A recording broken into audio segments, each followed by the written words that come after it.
The room didn't just get tense, it snapped.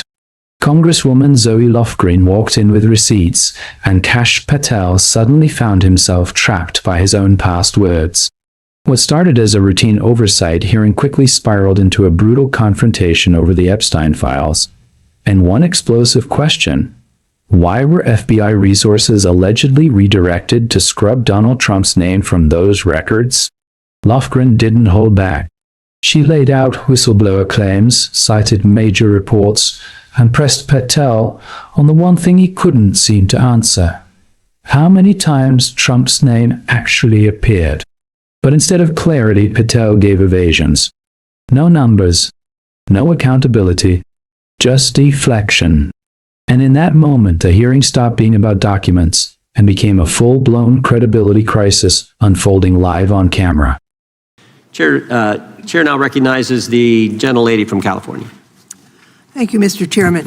I'm concerned by reports that FBI agents have been diverted from their important work on crime and anti-terrorism to work on matters that are not critical to our safety. I'd like to play the video, the whole video. Jeffrey clip. Epstein's Black Book? Black Book. FBI. But who? That is, I mean, there's... Oh, that's under direct control of the director of the FBI.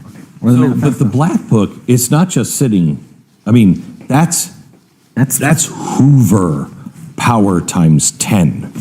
And to me, that's a thing I think President Trump should run on. On day one, roll out the Black Book.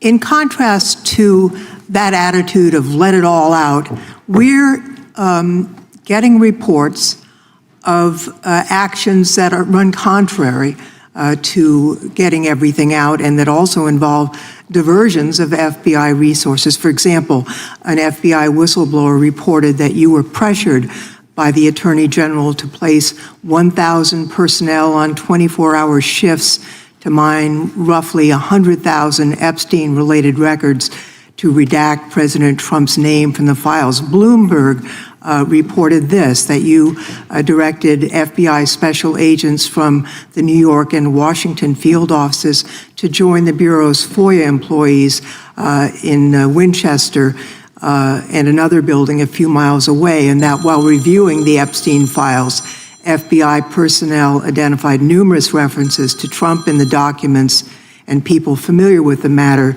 said that Trump's name, along with other high-profile individuals, was blacked out. Now, the New York Times reports, and this is a quote, Justice Department officials diverted hundreds of FBI employees and federal prosecutors from their regular duties to go through the documents at least 4 times, including once to flag any references to Mr. Trump and other prominent figures.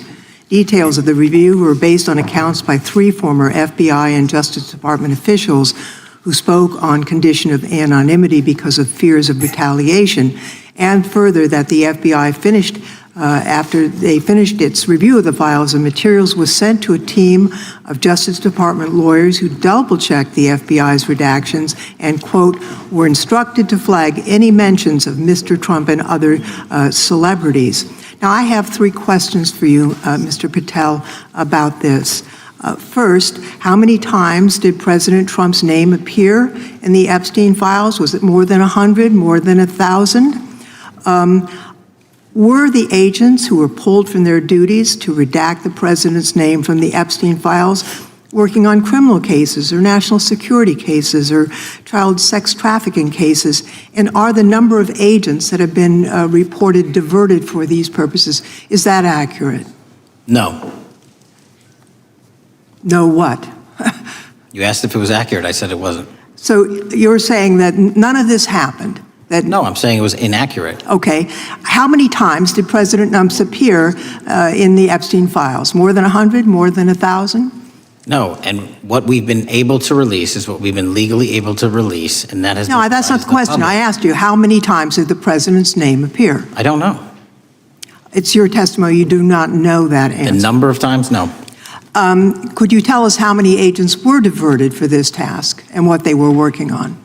Well, when you say diverted, you make it seem as if agents were pulled off what they do all the time. agents at the FBI masterfully do double duty and triple duty. And because of the public's interest in this case, we flex resources to make sure that we could answer the public signal demand. So do you want us to look through the material and provide it to you, or you do not want us to do that? So it's Which one is it? it's your testimony that no one was diverted from a criminal matter, that this was a top priority to go through this material to look for Mr. Trump's name. Is that your testimony? That's the highest priority for the FBI? What's one of the most impressive things about the FBI leadership and the careers that are in place is that they make the decisions on who to send where on priorities and make sure the mission needs are not hurt. And that's what happened here. It's shocking to me that the FBI would think that erasing Mr. Trump's name from the Epstein files is a high priority when we have crime, we have national security threats, we have terrorism threats, we have murders such as that occurred, unfortunately, with Mr. Kirk. It's shocking to hear that that's your highest priority. And with that, Mr. Chairman, I yield back. That's literally not what I said. Gentlelady yields back. Gentleman from Wisconsin is recognized.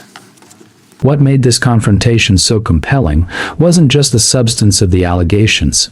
It was the way Zoe Lofgren systematically dismantled the narrative Kash Patel had previously helped build.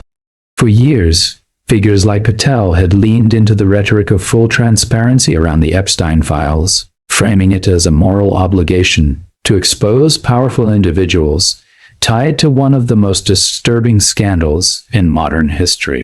But the moment Lofgren introduced whistleblower accounts and credible reporting suggesting that FBI resources may have been used not to reveal, but to selectively redact, the entire framing flipped. Suddenly, the question wasn't, why aren't we releasing everything? But what exactly are you trying to hide? And at what cost? Lofgren's strategy was methodical. She didn't rely on vague accusations.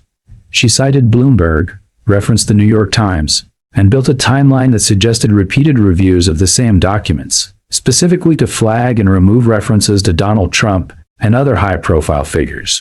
And then came the most damaging part. The numbers Patel couldn't provide. Not how many times Trump's name appeared. Not how many agents were involved. Not even a clear acknowledgement of whether agents had been pulled from active criminal or national security work. Instead, Patel pivoted to bureaucratic language, flex resources, double duty, public interest. But in a hearing setting, that kind of phrasing doesn't sound like competence, it sounds like evasion. And that's where the credibility gap widened. Because Lofgren wasn't just pressing for facts, he was exposing a deeper issue about priorities inside the FBI. If even a fraction of these reports are accurate, it raises a troubling possibility. That significant manpower may have been redirected away from urgent threats, terrorism, violent crime, trafficking, to manage politically sensitive information tied to a former president. Whether intentional or not, that perception alone is damaging. It feeds into a broader public suspicion that powerful institutions operate under a different set of rules when high-profile names are involved. What truly escalated the moment, though, was Patel's inability, or unwillingness, to give a direct answer when it mattered most. When asked plainly how many times Trump's name appeared in the Epstein files, he said he didn't know. In isolation, that might sound like a simple gap in memory. But in context, after extensive reviews, multiple rounds of document screening, and alleged prioritization of those very references, it landed as implausible. And Lofgren seized on that hesitation instantly, highlighting the contradiction between the scale of the operation described and the lack of basic accountability. By the end of the exchange, the hearing had shifted from oversight into something closer to a stress test of institutional transparency. Lofgren framed it as a matter of national priorities, while Patel tried to reframe it as standard procedure. But the disconnect between those two narratives is exactly what made the moment resonate. Because when officials can't clearly explain how resources are used, especially in cases involving powerful figures, it doesn't just raise questions about that one issue. It casts doubt on the entire system, meant to uphold fairness and accountability. And that's why this moment matters. Not because it definitively proves wrongdoing, but because it exposes how fragile public trust becomes when answers are vague, priorities seem misaligned, and transparency turns into a talking point rather than a practice.